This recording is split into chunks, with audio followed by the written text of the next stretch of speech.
Hi friends, welcome to Seetha Samayal. இன்றைக்கி மாம்பழத்தை வச்சு ஒரு யாகுட் ஐஸ்கிரீம் எப்படி செய்கிறதுன்னு பார்க்கலாம். அதுக்கு நல்ல ஒரு பெரிய மாம்பழமாக எடுத்து வச்சுக்கலாம். மாம்பழம் ரொம்ப இனிப்பாக இருந்தால் டேஸ்ட்டு ரொம்ப நல்லாவே இருக்கும்.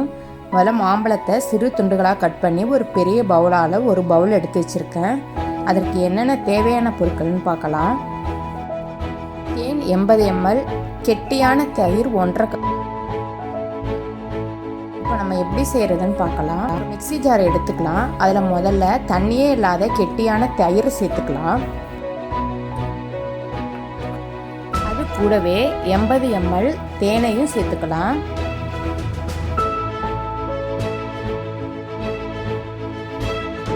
தேன் ஐஸ்கிரீமில் சேர்க்கறதுனால ஐஸ்கிரீம் ரொம்ப சுவையாக இருக்கும்.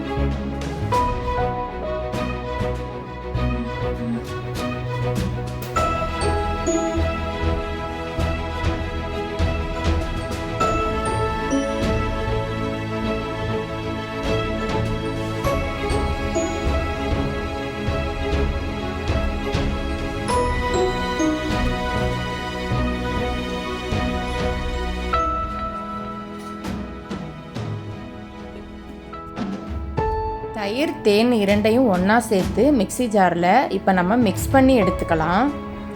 இப்போ நான் அதை மிக்ஸ் பண்ணி எடுத்துக்கிட்டேன். அதோட தோல் சீவிட்டு நறுக்கி வச்சிருக்கிற மாம்பழ துண்டுகளை சேர்த்துக்கலாம்.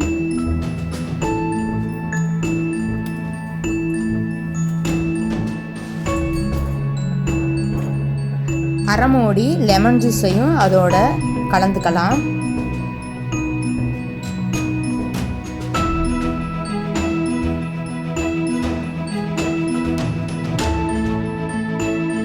ஒரு நல்ல பேஸ்ட்டாக நம்ம அரைச்சி எடுத்துக்கலாம்.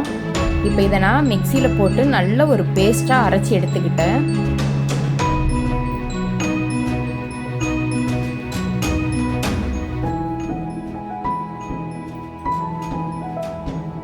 இதை இப்போ ஒரு பிளாஸ்டிக் பாக்ஸில் ஊற்றி டைட்டாக மூடிடலாம்.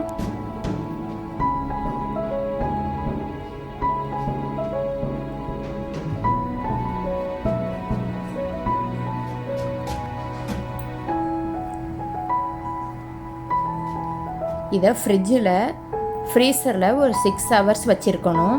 ஒரு 6 hours கழித்து இது எப்படி இருக்குதுன்னு நம்ம பார்க்கலாம். இப்போ 6 hours ஆகிட்டு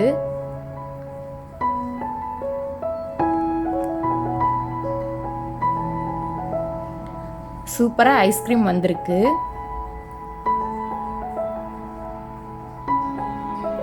நல்லா க்ரீமியாக சுவையான மேங்கோ யாகுட் ஐஸ்கிரீம் ரெடி ஆயிடுச்சு. இது டேஸ்ட் ரொம்ப நல்லாவே இருக்கும். பசங்க ரொம்ப விரும்பி சாப்பிடுவாங்க. நீங்களும் இதை மாதிரி செஞ்சு பாருங்க.